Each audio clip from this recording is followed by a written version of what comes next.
To truly gauge a man's character, ignore his job title, bank account, or social media facade.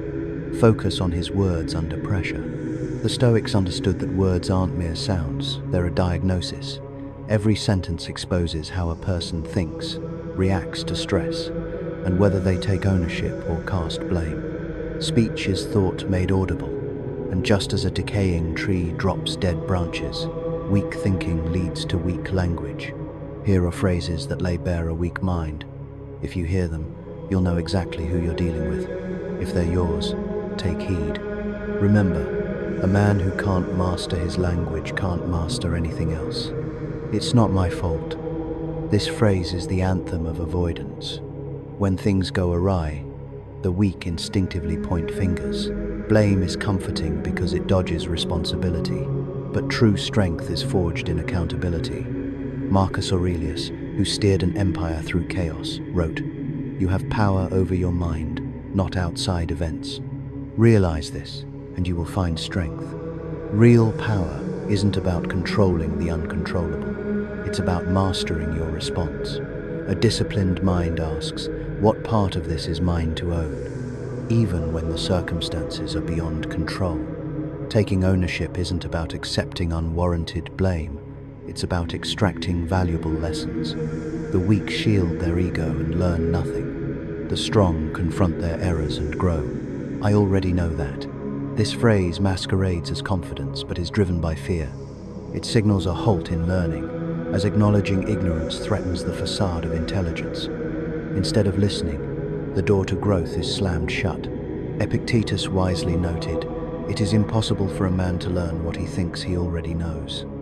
The strongest individuals remain perpetual students, not out of ignorance, but because they understand that mastery is a moving target, demanding constant input. Believing you've learned everything is the moment you stop paying attention, and when attention wanes, decline begins. That's impossible.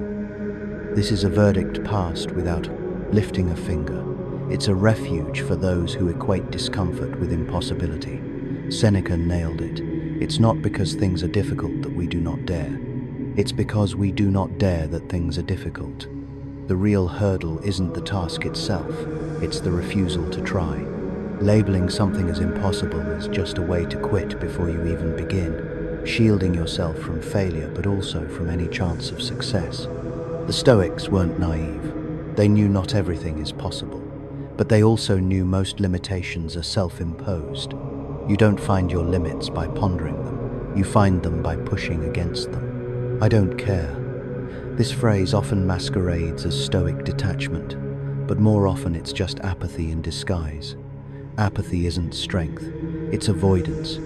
The Stoics preached indifference, but only to things beyond your control, external outcomes, reputation, others' opinions. They avoided suffering over these, but cared intensely about their choices, principles, and character. Marcus Aurelius cared about ruling justly. Epictetus cared about teaching clearly. They didn't care if they were praised for their actions, but they cared deeply if their actions were right. The weak man says, "I don't care to dodge responsibility, avoiding effort or emotional investment." The Stoic says it to cut through distractions, focusing on whether actions align with principles, not whether they win applause. True indifference acts with discipline. Apathy stops acting altogether. What's in it for me? This question reveals a mindset trapped in transactions, always looking for personal gain. It's not strategic, it's a scarcity mindset.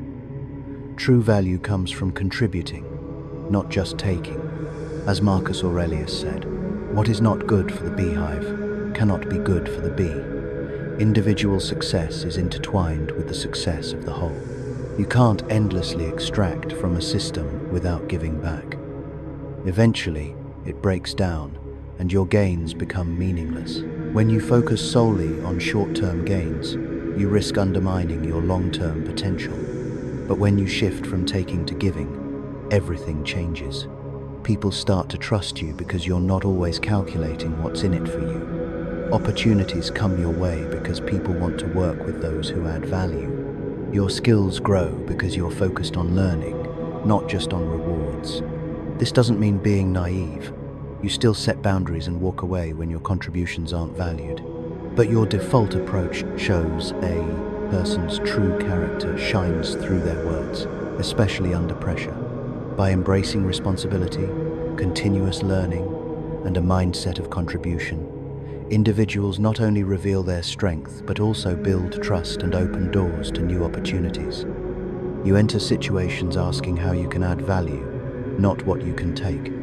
This builds trust, reputation, and networks elements that unlock opportunities you can't achieve through extraction alone.